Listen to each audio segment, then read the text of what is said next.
If you guys haven't seen this guy before, he's new to you. It's your pal Sal Marafioti. How y'all doing? Wow, we doubled. Look at that. Well, it's good to be back in Charlotte. I recently took a summer trip to Florida, where apparently the state bird is the mosquito. Holy crap, those things are huge down there. Have you been down there? Apparently they get even bigger when you get them wet, like in the rain, which it apparently does every freaking day in Central Florida. These things are huge. I was actually watching one of these golfers. He hit this ball, went flying high, hit a mosquito midair, didn't even flinch. The mosquito just grabbed the ball, threw it back, knocked the golfer right out, swooped down and took off with his caddy. Oh, goodness. I'm actually surprised at the number of golf courses they still have in Florida. I would have thought that by now the Surgeon General would have outlawed golf in Florida.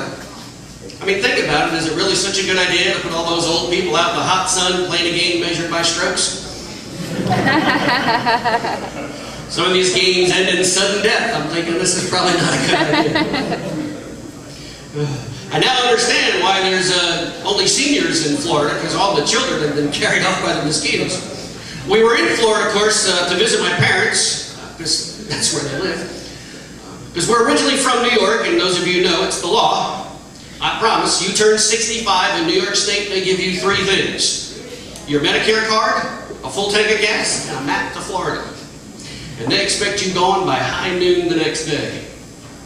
We did have a little disappointing time, a little downtime during our vacation. Apparently we had to go to a funeral. One of my parents' friends died. Apparently he died in his sleep, which worked out much better for him than for his 3 golf buddies that were in the car with him at the time.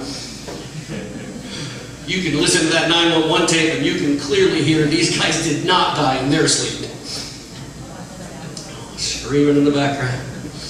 Oh, good gracious. We saw some weird stuff while we were down there in Florida, though. We passed the roadside sign that actually had a sign out front that said, "For sale, moonshine jelly." I thought, who the hell is buying moonshine jelly? Is this for the guy that woke up one day and just decided cornflakes and vodka just not strong enough to kick off his day? The funniest thing I think we saw was actually on our way back. We're passing through South Carolina, which will explain a lot about their educational system. And there was a huge billboard sign that said, "Don't let illiteracy hold you back. Call the literary hotline." Yeah, think about that one. That'll come back to you later. So it was good to be back home. Speaking of home, I believe that's my time. And that's where I'll be heading. Thank you very much.